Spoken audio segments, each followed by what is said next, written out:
Bismillahirrahmanirrahim. Assalamualaikum warahmatullahi wabarakatuh. Halo rekan-rekan sekalian, berjumpa kembali di mata kuliah pengembangan berorientasi objek, di mana pada kesempatan kali ini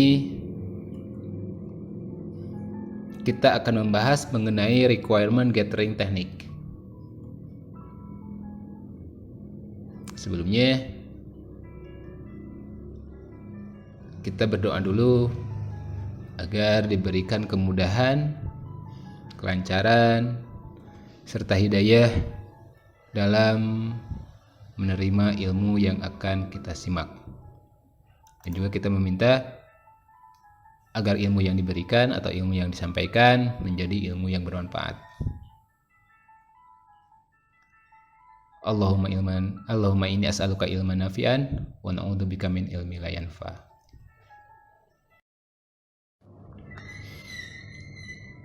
Pada sebelumnya kita sudah membahas mengenai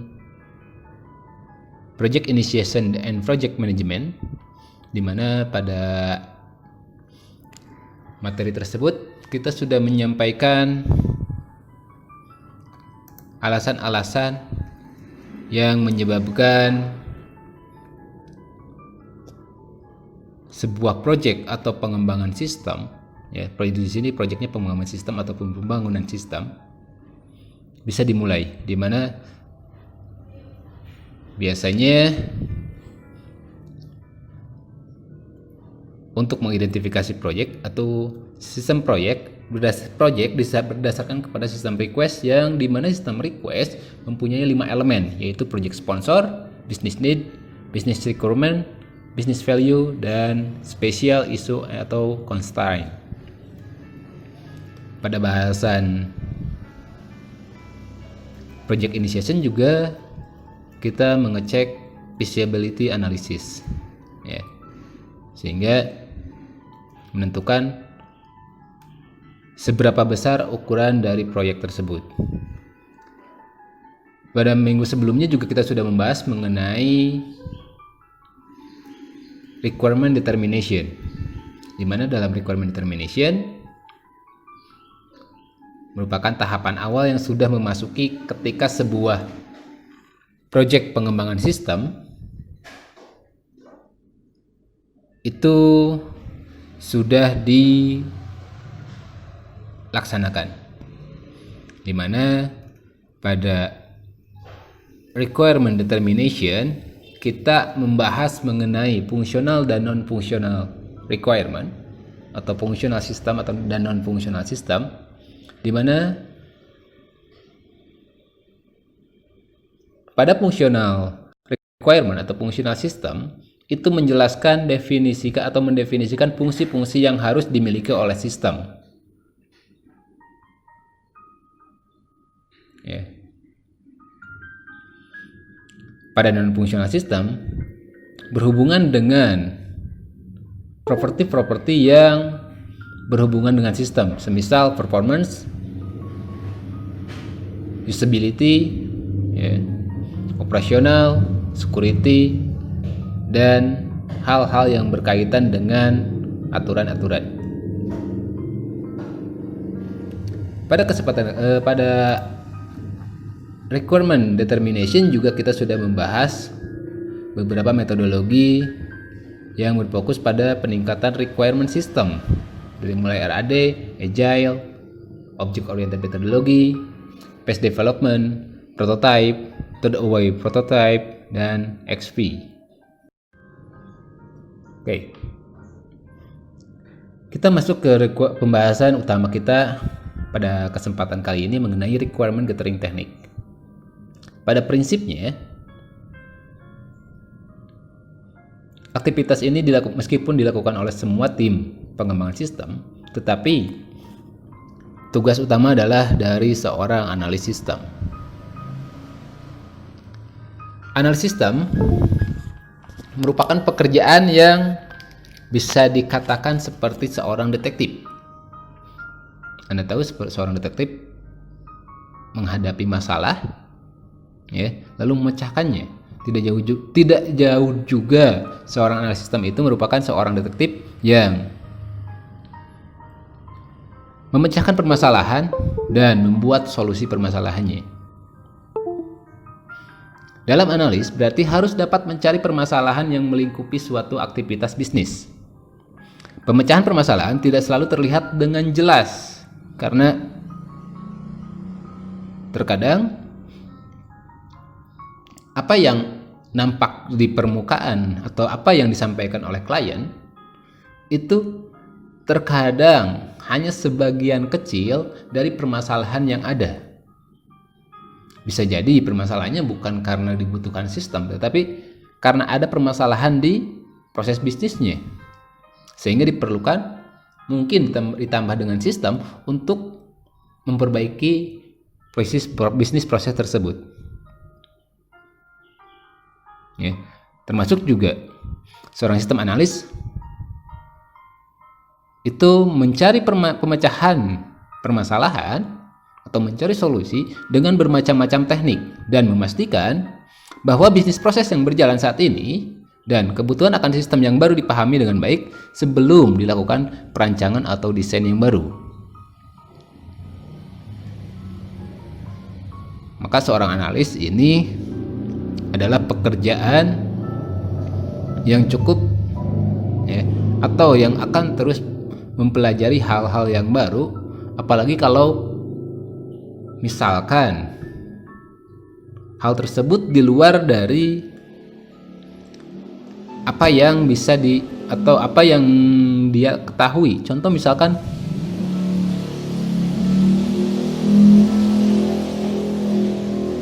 ketika kita misalkan membuat sistem informasi untuk klinik, maka mau tidak mau seorang analis itu harus mempelajari bagaimana proses bisnis di klinik ataupun di tempat lain juga sama, ya. Sehingga seorang analis wajib memahami mengenai proses bisnis yang ada sehingga didapatkan requirement yang sesuai. Di mana requirement yang salah dapat menyebabkan pekerjaan pengembangan sistem menjadi gagal.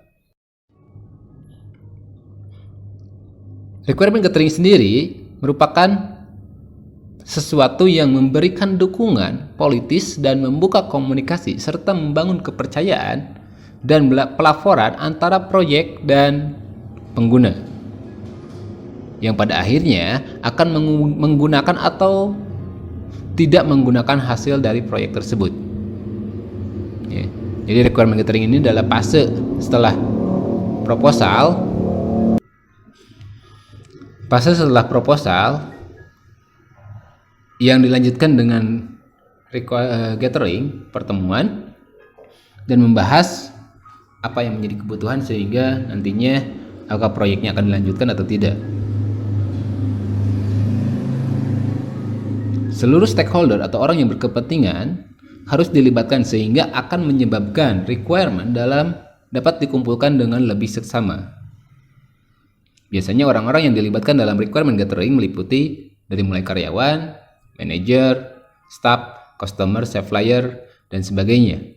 Atau biasanya yang dilibatkan adalah orang-orang yang terlibat kalau misalkan kita membuat sistemnya adalah subbagian dari organisasi, maka biasanya yang dilibatkan adalah bagian-bagian dari organisasi sub yang kita tangani tersebut. Mungkin ditambah dengan stakeholder bagian manajer atas untuk mensinkronisasikan apabila misalkan ada keterkaitan dalam bisnis prosesnya.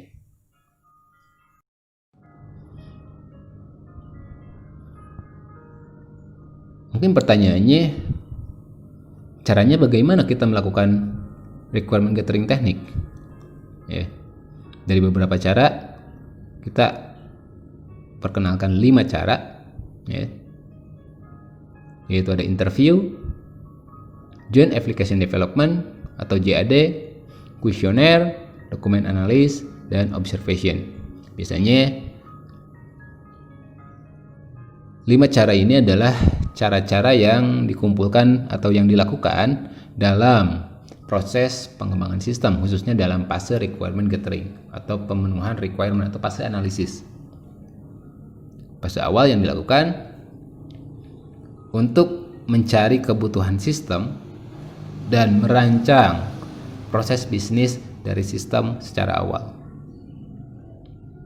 Dalam skripsi pun juga atau dalam penelitian mahasiswa pun juga dilakukan, ya, biasanya dilakukan interview, dokumen analis atau observation, atau interview, kuesioner, observation atau dokumen analis.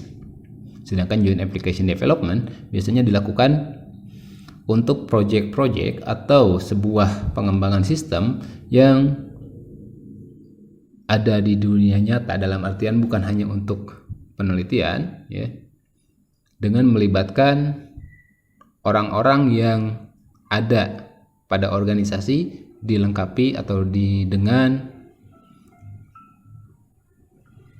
didampingi atau berhadapan dengan project manager atau bagian tim project, dan ditengahi oleh moderator sebagai penengah antara project management dan stakeholder atau pemilik bisnis.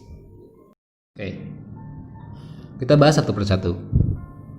Yang pertama adalah interview, cara dalam requirement gathering. Interview ini adalah merupakan cara yang paling umum digunakan atau yang paling sering digunakan, di mana interview ini dilakukan baik secara one-to-one interview, ya, seperti wawancara satu dengan satu orang, atau one on many interview. Jadi kita sendiri lalu mewawancarai beberapa orang sekaligus, ya, dimana fase one or on many interview ini biasanya dilakukan ketika kalau misalkan kita one on one interview biasanya dilakukan untuk aktivitas misalkan mewawancarai atau menginterview atasan atau stakeholder pimpinan, maka one to one. Sedangkan kalau misalkan untuk middle management sampai bottom management, ya, yang karyawannya banyak, itu bisa one on many interview. Dalam melakukan interview itu dilakukan 5 langkah. Yang pertama memilih objek interview, merancang pertanyaan yang digunakan untuk interview, mempersiapkan interview, melakukan interview, post interview follow up. Oke, kita bahas 5 tahapan tersebut, ya.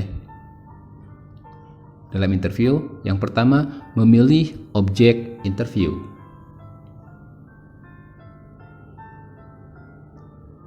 Dalam memilih objek interview atau memilih orang atau memilih siapa yang akan diinterview, dengan membuat jadwal, ya, jadwal tersebut atau biasanya menentukan dulu nama, ya, atau personal yang akan kita interview dengan berisi nama, dan kita menyusun jadwal untuk pelaksanaan interview. Jadwalnya dapat bersifat informal, ya. Informal di sini bisa saja misalkan di jam istirahat, di luar jam kerja, ya. Akan tetapi harus merupakan bagian dari rencana kerja. Dalam artian sudah ada kesepakatan sebelumnya, karena pada fase project initiation biasanya juga sudah dibahas mengenai term and condition, syarat dan ketentuan yang dapat dilakukan oleh developer. Pihak developer diberikan kewenangankah atau tidak untuk melakukan interview. Kalau tidak diberikan kewenangan, maka kita harus menyusun, dalam artian kewenangan dalam tanda kutip di sini tidak dengan bebas, maka kita menyusunkan jadwal untuk disodorkan kepada perusahaan. Yang kedua, merancang pertanyaan yang digunakan untuk interview. Jenis-jenis pertanyaannya atau pertanyaan yang digunakan dalam interview itu bisa saja open-ended question, close-ended question, dan probing question. Open-ended question merupakan jenis pertanyaan yang bersifat terbuka untuk dapat mengumpulkan informasi yang lebih kaya. Sedangkan closed-ended question merupakan jenis pertanyaan yang tertutup yang berada di bawah kendali penanya. Ya. Pertanyaan ini lebih ditujukan untuk apa? Dalam artian untuk menggali sistemnya yang akan dibangun seperti apa. Probing question. Jenis pertanyaan ini sangat terbuka dan memungkinkan penanya untuk mengungkapkan lebih lanjut lagi dari subjek yang ditanyakan. Jenis pertanyaan ini akan menyebabkan yang ditanya akan berbicara lebih luas untuk lebih menjelaskan lagi persepsinya. Dalam proses merancang pertanyaan, yang terpenting adalah jangan pernah menanyakan pertanyaan yang sudah ada jawabannya. Yang kedua juga, kombinasi dari ketiga jenis pertanyaan, baik itu open-ended question, closed-ended question, dan probing question, ya, itu bisa saja digunakan kombinasi antara ketiganya. Karena tidak ada yang lebih baik ataupun lebih buruk, ya. Dan biasanya dengan kita menggunakan jenis 3 pertanyaan atau menggabungkan beberapa jenis pertanyaan, itu akan sangat membantu dalam proses aktivitas interview.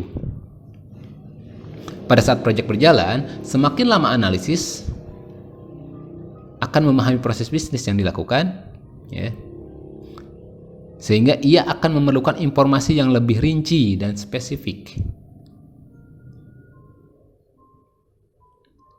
Dalam artian, kenapa seorang analis misalkan lama dalam menganalisis kebutuhan sistem, itu berarti ada hal-hal yang bersifat rinci, ya, yang bersifat spesifik yang belum didapatkan atau masih perlu dilakukan. Pada tahapan ini, analis akan melakukan struktur interview dengan lebih banyak pertanyaan yang bersifat tertutup. Yang harus diperhatikan selanjutnya adalah penentuan pertanyaan apakah top down atau bottom up, ya. Yang dimana top down merupakan pendekatan yang paling umum dilakukan.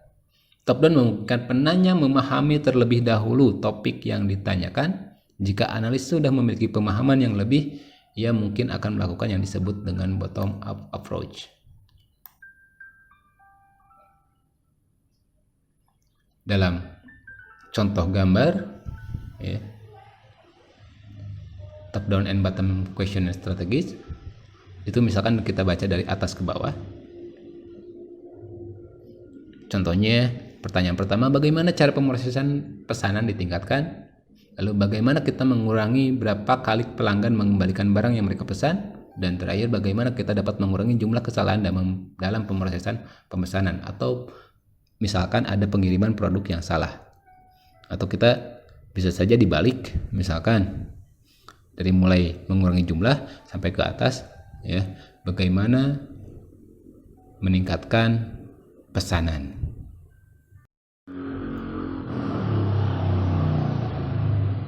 Setelah memilih objek interview dan merancang pertanyaan yang digunakan untuk interview, aktivitas ketiga adalah mempersiapkan interview. Persiapan interview ini sangat penting, sama pentingnya dengan mengadakan presentasi, di mana pada saat interview atau dalam persiapan interview harus ada rencana apa yang akan ditanyakan. Dulu udah jelas ya, kita nggak mungkin lakukan interview tanpa ada perencanaan apa yang akan ditanyakan. Tetapi terkadang pada faktanya itu bisa saja seseorang yang tanpa jelas atau tanpa perencanaan langsung melakukan interview.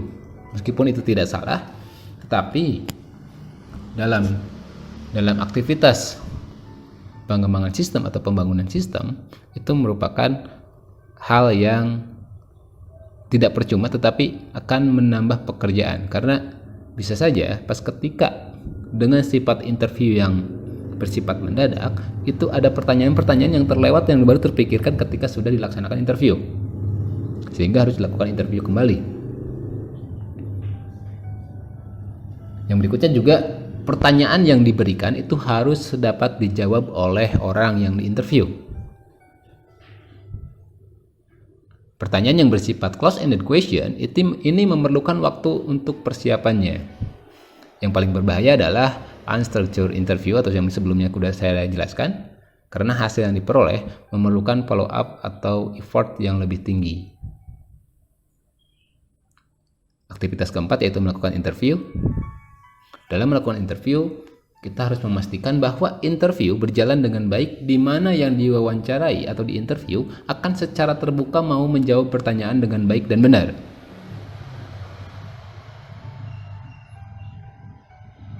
Di mana yang diwawancarai harus percaya kepada orang yang melakukan interview. Ya. Dengan aturan, yang pertama, tulis semua yang dijawab dan dikatakan oleh yang diwawancarai, dan kita memahami apa yang didiskusikan. Ya. Terkadang juga orang yang diwawancarai itu mengungkapkan opini bukan fakta, sehingga kita harus memisahkan antara fakta dengan opini. Pastikan bahwa orang yang ditanya juga punya kesempatan untuk bertanya, jadi jangan hanya satu arah, tapi dilakukan juga sebisa mungkin sifatnya dua arah. Ya. Pada interview juga beritahukanlah dengan ringkas apa yang akan dilakukan selanjutnya. Aktivitas terakhir adalah dari interview atau aktivitas kelima adalah post interview follow up. Setelah interview selesai dilakukan, siapkan interview report yang menjelaskan informasi yang telah diperoleh dari orang yang ditanya. Biasanya berupa ringkasan, ya, bukan keseluruhan yang ditanya. Mintalah orang yang ditanya untuk membaca dengan seksama, dan mungkin ada hal yang perlu dikoreksi atau dijelaskan lebih jauh, ya, karena merasa kurang dalam menjawab, atau ada hal yang perlu dikoreksi dalam hasil interview sebelumnya. Oke. Setelah kita tadi bahas mengenai interview, kita masuk ke fase atau aktivitas dalam requirement gathering, ya, atau cara dalam pengumpulan mengenai requirement system. Aktivitas kedua adalah JAD atau Joint Application Development. JAD sendiri adalah information gathering teknik yang memungkinkan project team, user, dan manajemen bekerja sama untuk memperoleh requirement dari sistem. Dalam artian, dalam aktivitas JAD ini, semua orang berkumpul secara bersama-sama, ya, untuk mencari atau untuk mengumpulkan requirement dari sistem dan membahasnya secara langsung biasanya ini, dan dijelaskan juga hasilnya. Jadi semua orang saling mengungkapkan, ya, lalu akan menghasilkan sebuah requirement yang disepakati. JAD sendiri dikembangkan pada tahun 1970 oleh IBM dan dianggap sebagai metode yang cukup baik dibandingkan interview, dokumen analis, observation, dan kuesioner. Di mana dengan penggunaan JAD atau Joint Application Development ini mengurangi scope creep sampai 50%. Apa itu scope creep? Ya. Scope creep merupakan penambahan fitur dan fungsionalitas scope project tanpa berdasarkan pada efek waktu, biaya, sumber daya, atau persetujuan klien. Ya. Biasanya ini ada penambahan fitur ataupun penambahan apapun di luar kesepakatan ketika proyek sudah atau sedang berjalan. Untuk menghindari scope creep sendiri, itu kita menggunakan dokumen kebutuhan sistem atau requirement system. Requirement system ini ya, karena dengan JAD itu bisa didapatkan secara langsung atau dalam JAD sendiri sudah melibatkan semuanya, ya, semua terlibat dari project team, user dan manajemen, dan hasilnya nanti menyepakati apa yang menjadi hasil berupa requirement manajemen, sehingga tidak ada penambahan pada fase, biasanya bukan tidak ada ya, tapi dapat memotong scope creep tadi 50%. Menghindarkan requirement yang terlalu spesifik atau kurang jelas dengan JAD ini. Ya. JAD merupakan proses yang terstruktur di mana 10-20 user dalam satu ruangan bertemu di bawah pimpinan fasilitator yang memahami teknik JAD dan permasalahan yang dibahas tetapi tidak ikut sebagai partisipan. Jadi ada seorang fasilitator yang bukan dari bagian dari project team ataupun bagian dari perusahaan atau project sponsor.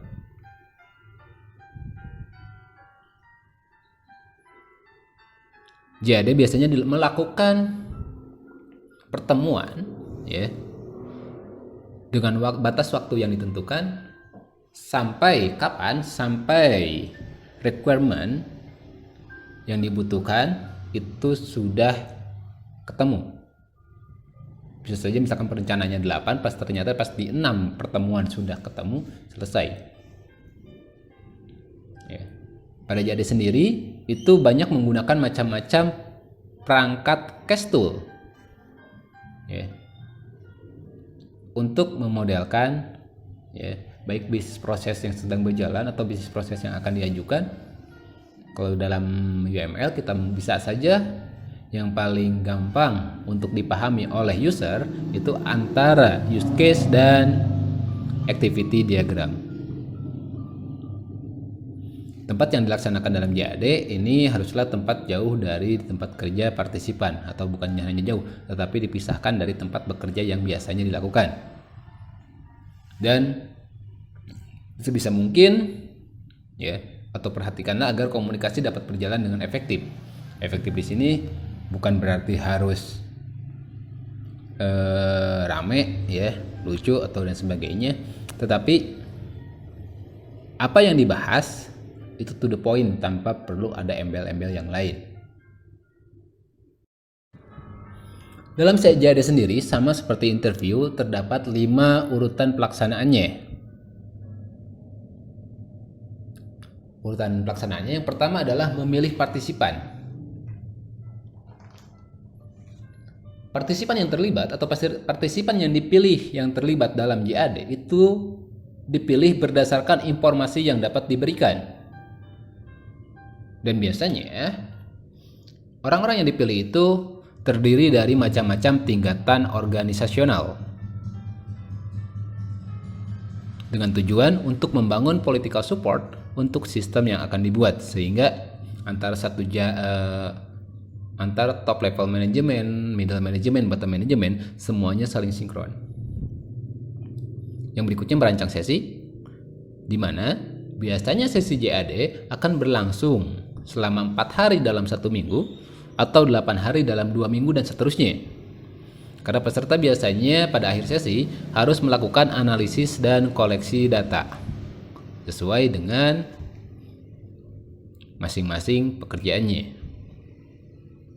Yang ketiga, menyiapkan sesi, di mana dalam menyiapkan sesi ini memastikan bahwa partisipan memahami apa yang diharapkan dari mereka.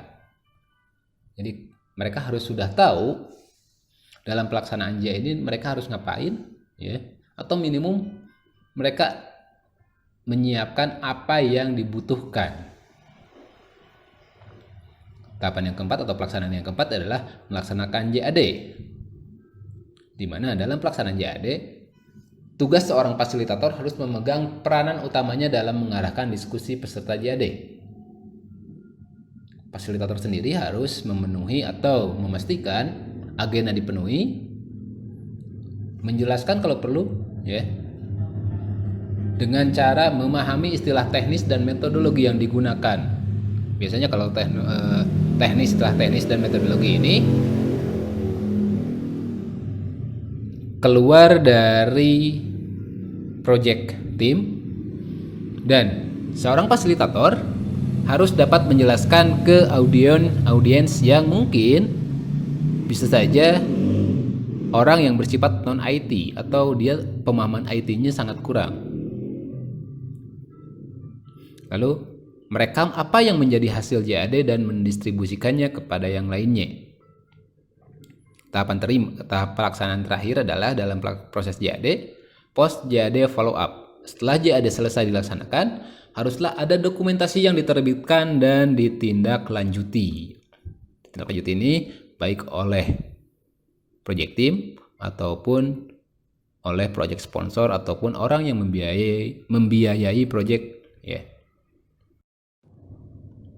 Dalam gambar itu merupakan sebuah contoh ruangan dalam pelaksanaan JAD.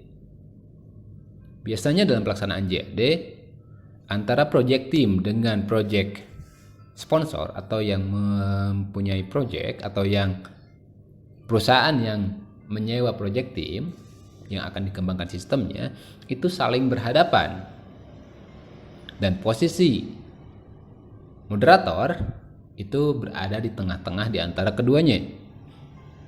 Dalam ruangan tersebut juga harus dilengkapi dengan perlengkapan atau peralatan-peralatan yang mendukung, ya.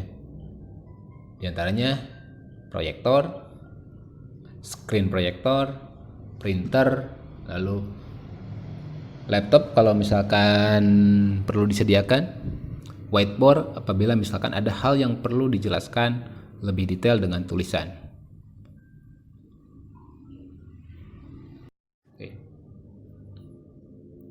Setelah kita membahas dua cara dalam requirement gathering, interview dan JAD, kita bahas aktivitas ketiga, yaitu kuesioner. Di mana kuesioner merupakan sehimpunan pertanyaan tertulis untuk memperoleh informasi dari individualis. Kuesioner digunakan untuk mengumpulkan opini dari banyak orang. Urutan-urutan dalam pelaksanaan JAD, yang pertama memilih partisipan, yang kedua merancang kuesioner, yang ketiga administrasi kuesioner, dan yang keempat kuesioner follow up. Berbeda dengan interview dan JAD, kuesioner ini hanya 4 tahap. Karena kuesioner biasanya jenis pertanyaannya merata ke semua orang yang disebarkan, sehingga partisipannya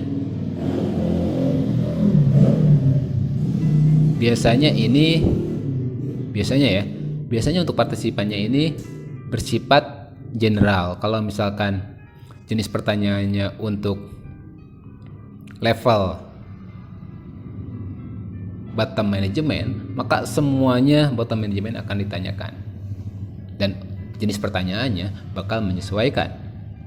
Tapi kalau misalkan kuesionernya ada partisipannya adalah middle management, maka pertanyaan-pertanyaannya bersifat untuk middle management, belum tentu untuk bottom management. Sehingga kuesioner ini dilakukan untuk mencari data dengan grade partisipan biasanya yang merata.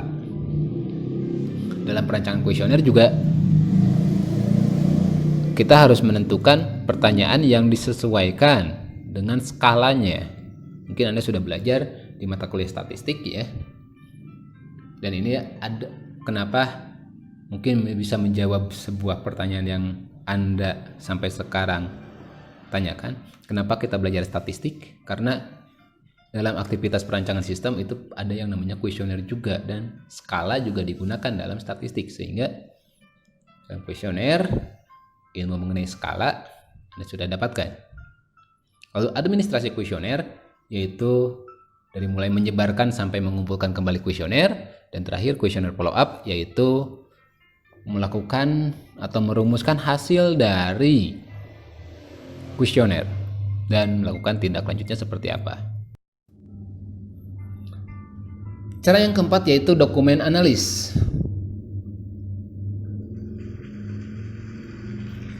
Mungkin dokumen analis ini cukup familiar dengan Anda, ya. Dimana biasanya dokumen analis ini kita mengumpulkan bukti-bukti yang bersifat dokumen fisik ataupun non fisik dalam artian soft file, ya, yang ada untuk dianalisa. Di mana dokumen yang dianalisa untuk memahami sistem yang berjalan, ya, maupun proyek yang sedang berjalan. Di mana dokumen tersebut bisa saja berupa laporan, memo, polis manual atau aturan-aturan yang tertulis, ya, user training manual, organization chart atau struktur organisasi, dan forms. Dengan indikasi bahwa sistem harus diperbaiki adalah jika banyak tambahan informasi yang diletakkan pada dokumen. Semakin banyak informasi yang diletakkan pada dokumen, maka membuktikan atau yang menjelaskan perlunya adanya perbaikan dalam sistem. Cara yang kelima yaitu observasi, di mana observasi merupakan aktivitas meninjau langsung atau terlibat langsung dalam pelaksanaan pekerjaan. Biasanya observasi hanya mengamati saja, tapi kalau ingin terlibat pun juga tidak ada masalah. Di mana observasi adalah alat yang powerful untuk memperoleh informasi mengenai sistem yang berjalan secara nyata, bukan secara terdokumentasi. Dalam artian, ya, observasi ini adalah cara yang terbaik untuk memeriksa kebenaran dari informasi dari sumber yang tidak langsung. Ya, dalam artian kita cek dulu urutan pengerjaan atau SOP yang harus dijalankan dengan fakta di lapangan dalam pengerjaan SOP tersebut atau proses bisnis tersebut seperti apa. Karena bisa jadi antara proses yang seharusnya dengan fakta di lapangan itu terjadi gap. Biasanya juga observasi ini bukan menjadi hal yang utama, tetapi observasi ini menjadi suplemen atau pelengkap dari informasi yang diperoleh dari interview dengan responden. Tadi sebelumnya kan interview untuk mengecek fakta dan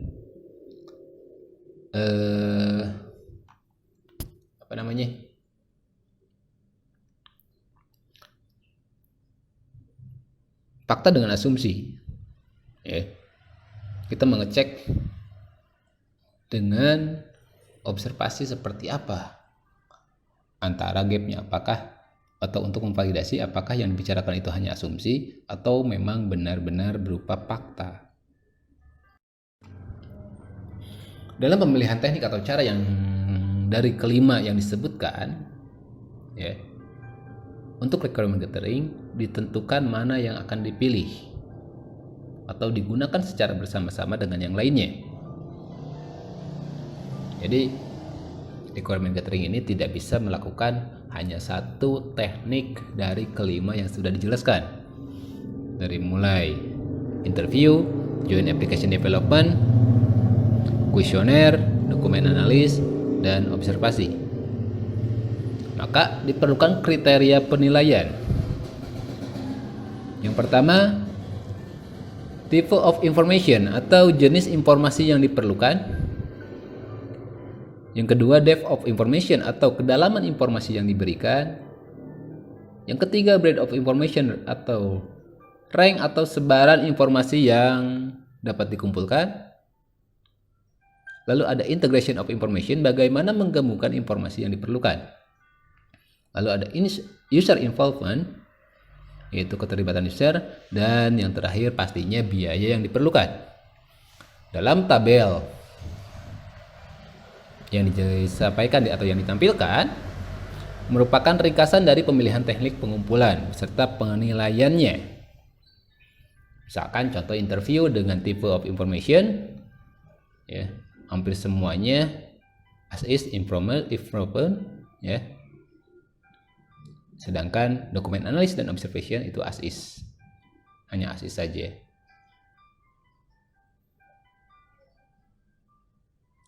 Contoh juga dalam pembiayaan, itu untuk interview mempunyai level medium. Joint application development ini antara low sampai medium, questionnaire low, dokumen analis low, observation low sampai medium. Oke, itu tadi mengenai teknik dalam requirement gathering. Selanjutnya kita bahas mengenai ER modeling atau entity relationship modeling. Kita ketemu lagi dengan bahasa dalam database.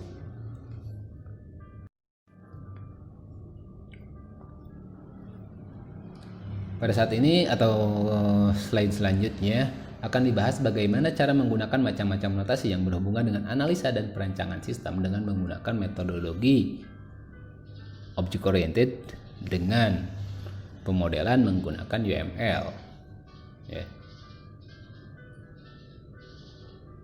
Maka meskipun ER ini sebetulnya bukan bagian dari UML, ada bagian-bagian yang diadopsi dari ER yang berhubungan dengan notasi UML.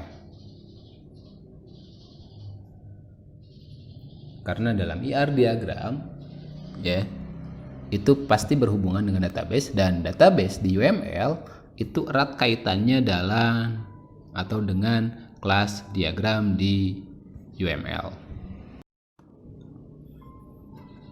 ER modeling sendiri merupakan permasalahan pemodelan, ya, dalam data, di mana perbedaan pandangan dari pengguna akhir, perancang, programmer, dan administrator mengenai apa yang seharusnya direpresentasikan di dalam database.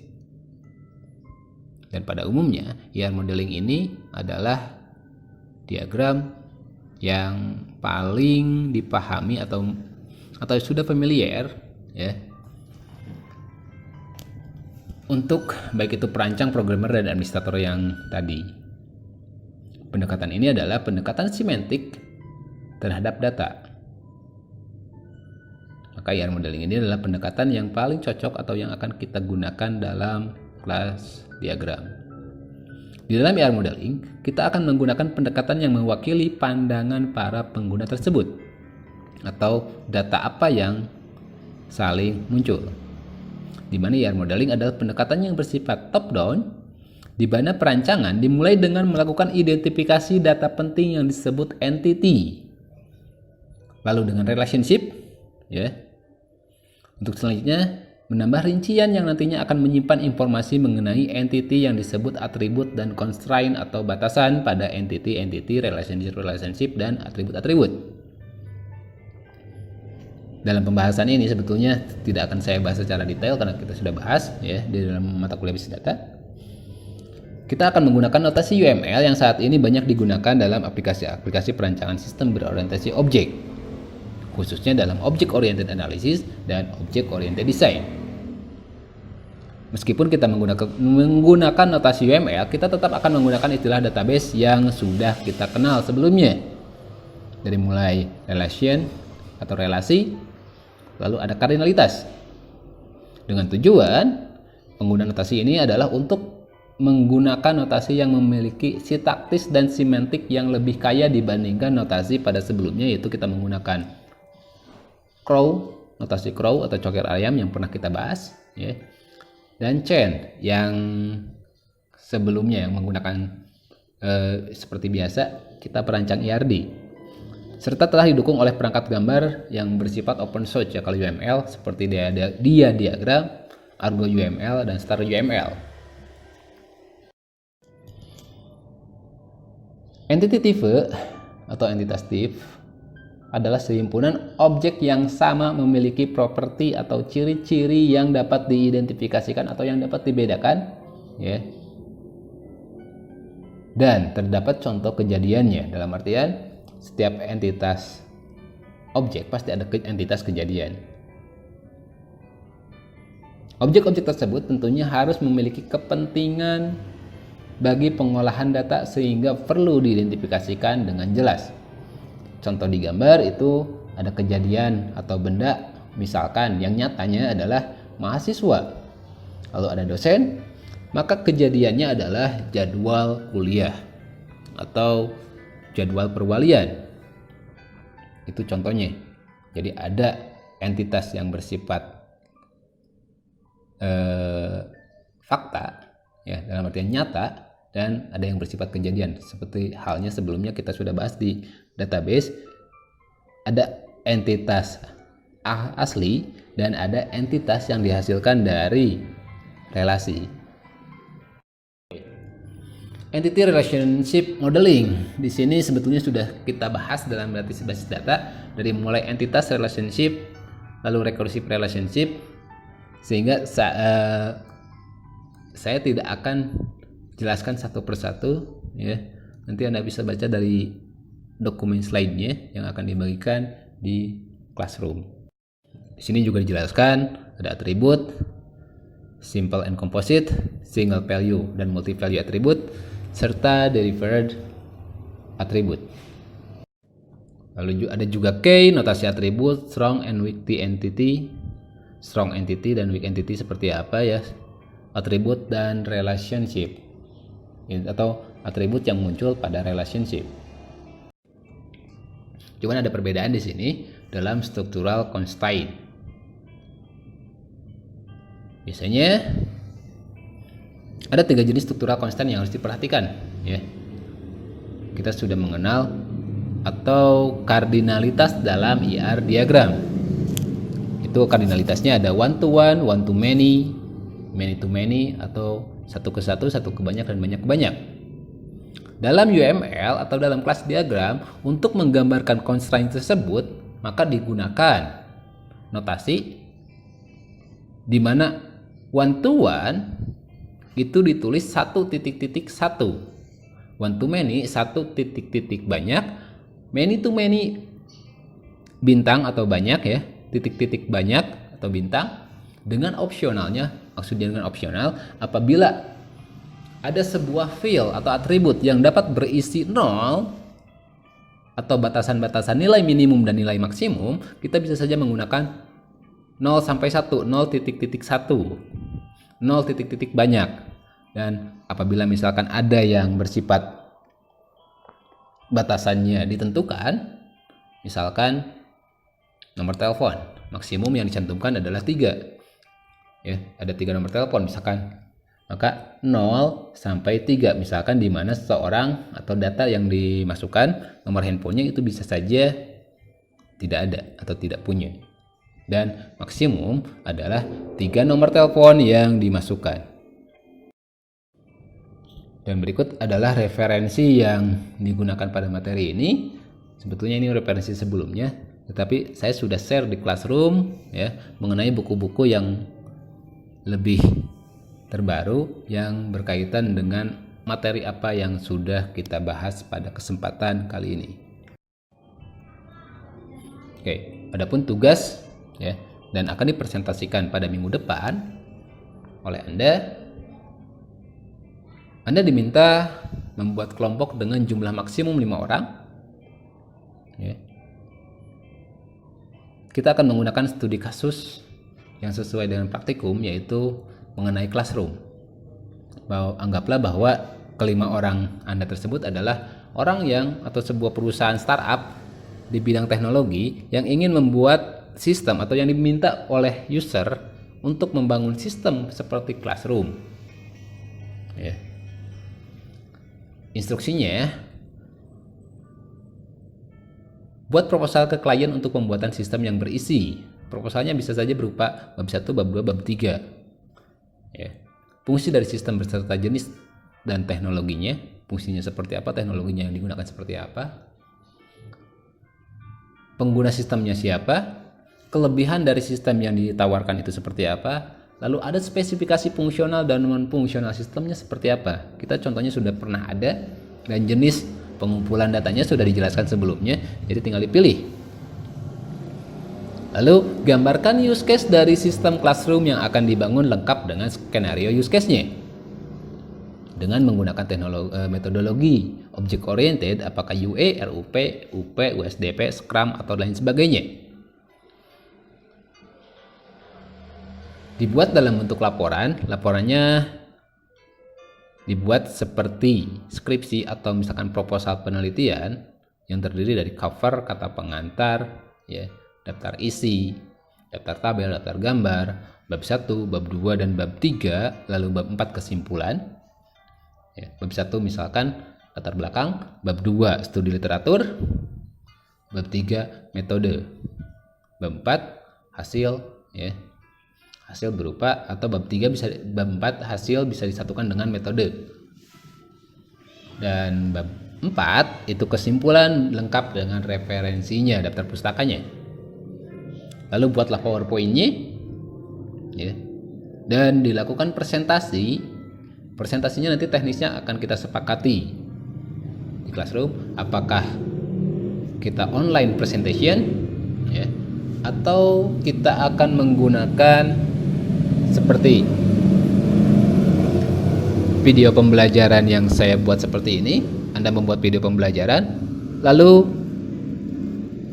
Anda upload di Google Drive atau di YouTube, ya, lalu share ke saya dan nanti akan saya berikan penilaiannya. Dengan catatan, setiap anggota kelompok wajib mempunyai kontribusi atau kebagian dalam melakukan presentasinya. Baik, itu yang dapat saya berikan. Oh ya, saya lupa.